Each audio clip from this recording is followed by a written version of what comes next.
This video will be our first example for how to determine the term symbols for an atom. So we're going to look at the carbon atom, specifically the ground state carbon atom, that has an electron configuration of 1s2, 2s2, 2p2. So in order to look at our term symbols, we're only going to examine the partially filled subshells. Two electrons in an s subshell is filled, 2 in 2s is filled, 2p is partially filled. A p subshell can hold 6 electrons, but there's only 2 there. So what we need to do is build out every possible case for what electrons occupy which p orbitals in this subshell. So for a p subshell, that's L equals 1. So the values of m sub L inside that p subshell are +1, 0, and -1. Additionally, within each of those orbitals, we can have an electron be spin up or spin down. Just one spin up, a maximum of one spin up and one spin down electron per orbital. All right, so how many different ways can we arrange 2 electrons in 6 spin orbitals? We have 3 spatial orbitals here times 2 spin states per orbital gives us 6 spin orbitals in a p subshell. Well, to determine how many different ways we can arrange n electrons in k spin orbitals, or the number of different determinants that we're going to look at, that is equal to k choose n. In that case, this is 6 choose 2, and that is a binomial coefficient, or we can compute its value by looking at the following. So 6 choose 2 is 6 factorial over 2 factorial times 6 minus 2 factorial. So that's 6 factorial over 2 factorial times 4 factorial. If we evaluate those, that gives us 720 divided by 2 times 24, which is equal to 15. So there are 15 different ways of arranging these 2 electrons in the 6p spin orbitals of the 2p subshell for our carbon atom. So I have those 15 combinations drawn out here. So that's typically what I do in the first case. Once I figure out how many determinants I need, is I would draw out all 15 of them, and I would arrange all 15 of them such that I had all 15 possible combinations of how I can arrange 2 electrons in that subshell. So I could say, what about how many ways are there to arrange them all spin up? There's 1, 2, 3 ways where they're all spin up. 1, 2, 3 ways where they're all spin down. There's 3 ways where they're both in the same orbital. And then there's 6 ways where 1 is spin up and 1 is spin down, and they're in different orbitals. So whatever way you can use to generate all of these combinations, whatever works for you is fine. I have different methods. Sometimes I do different things. Just do whatever works for you. Okay, so the next thing we're going to do is we're going to determine for each of these determinants what is their value of m sub capital L and m sub capital S. So we have the m sub lowercase l for each orbital and m sub lowercase l for each electron. So m sub capital L is a sum over all the electrons of each individual electron's value of m sub L. So every electron in +1 adds 1. Every electron in 0 does nothing. Every electron in -1 subtracts 1 from the value of m sub L. So here we have 1 plus 0. 1 minus 1 is 0. 0 minus 1 is -1. 1 plus 0. 1 minus 1 is 0. 0 minus 1 is -1. 1 plus 1 is 2. 0 plus 0 is 0. -1 minus 1 is -2. 1 plus 0 is 1. Then we have 0, -1, +1, 0, and -1. Now for m sub s, we're going to sum the values of m sub little s for each electron. So every spin up electron adds 1/2. Every spin down electron subtracts 1/2. So we have 1/2 plus 1/2, 1/2 plus 1/2, 1/2 plus 1/2. All 3 of those are both spin up. All 3 of these are both spin down, -1/2, -1/2, so -1. All 9 of the remaining cases, we have 1 spin up electron and 1 spin down electron. 1/2 minus 1/2 gives us 0. All right, so now that we've done that, we've calculated m sub l and m sub s for all of our possible determinants.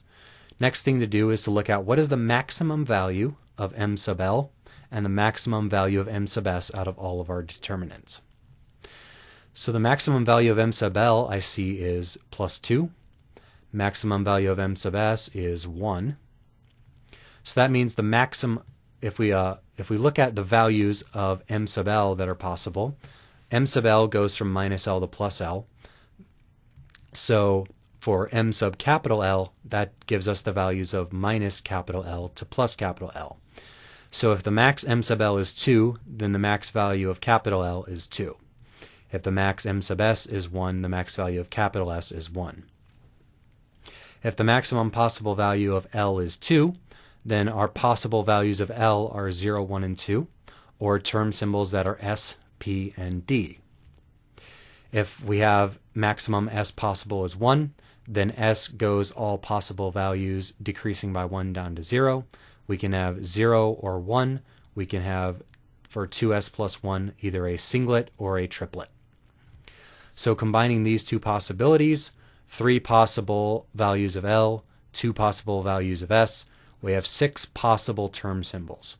Triplet D, singlet D, triplet P, singlet P, triplet S, and singlet S. All right, so now I'm going to build a table like this. I'm going to have my values of m sub L as the columns, my values of m sub S as the rows, and I'm going to count how many unique cases I have of each case, of m sub L equals 2, m sub S equals 1, m sub L equals 1, m sub S equals 1, 0 and 1, -1, +1, -2, +1. Same thing for m sub S equals 0, and just building out this table of all unique values. So for example, there are 3 unique cases of m sub L equals 0, m sub S equals 0. We have them here, here, and here. 2 cases with m sub L equals 1, m sub S equals 0. That would be, let's see if I can find them here and here. So I'm just doing that for all 15 values in this table. Okay, so now I'm going to take these possible term symbols and I'm going to list them in descending order of L and descending value of multiplicity. You can either list all the triplets first, then all the singlets, or you could list all the D's, then the P's, then the S's. Either way you want to do it, just make sure that they're sorted max to lowest for each of the 2 variables. So in each case, we have the value of maximum m sub L and maximum m sub S needed for that term symbol. For a triplet, that's 1 for m sub S. So, and for a singlet, that's 0. For a D, max m sub L is going to be 2. For P, it's 1. And for S, it's 0. So what I'm looking for is if there is a non-zero value in the 2, 1 entry in my table. So look here, there's no determinant where m sub L equals 2 and m sub S equals 0. That means I can't have a triplet D. So triplet D is out as a possibility. Next, I go down to singlet D.